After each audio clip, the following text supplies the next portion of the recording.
माढा तालुक्यातील सीना नदीकाठच्या शेतकऱ्यांना जो आहे तो नागरिकांना पुन्हा एकदा प्रशासनाने जो आहे तो सतर्कतेचा इशारा दिल्याचा आपण पाहायला मिळत आहे। ज्या पद्धतीने आपण जर पाहिलं तर दिवसेंदिवस कमी अधिक प्रमाणात या कोळेगाव असेल, चांदणे असेल, खासापुरी धरण या तिन्ही मध्यम प्रकल्पामधून जो आहे तो कमी अधिक प्रमाणात या ठिकाणी जो आहे तो सीना नदीमध्ये विसर्ग केला जातो। त्या पार्श्वभूमीवर आपण जर काल पाहिलं तर काल सकाळी 75,000 क्युसेकचा हा विसर्ग काल रात्री 59,000 करण्यात आला होता। मात्र आज सकाळी तो 1,08,000 इतका क्युसेकचा विसर्ग जो आहे तो करण्यात आलेला आहे। आपण जर पाहिलं तर सीना नदी काठी आहे आणि आपण जर पाहिलं तर कशा पद्धतीचा प्रवाह जो आहे तो आपण जर पाहिलं कॅमेरामन सुनीलला मी विनंती करेन, ज्या पद्धतीने पाण्याच्या लाटा ज्या आहेत त्या प्रचंड जोरात त्या वेगामध्ये वाहताना पाहायला मिळतात।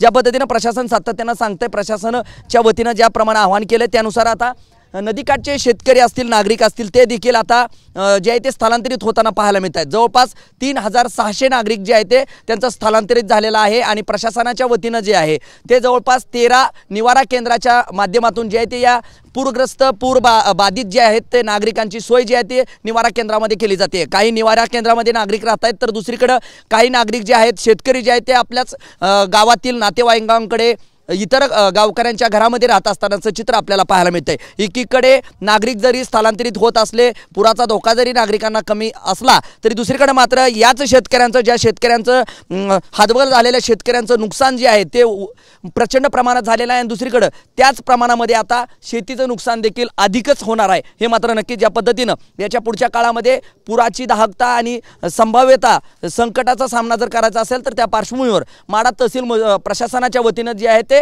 माढ्यामध्येच NDRFच्या टीम आणि लष्करचे पथक जे आहे ते तैनात ठेवलेलं आहे। त्यामुळे येत्या काळामध्ये हा विसर्ग कमीच होतो की वाढत जातो याकडे देखील TV9ची नजर असणार आहे। माझा सहकारी कॅमेरा पर्सन सुनील काटकर सह मी संदीप शिंदे, TV9 मराठी, उंदरगाव, माढा, सोलापूर।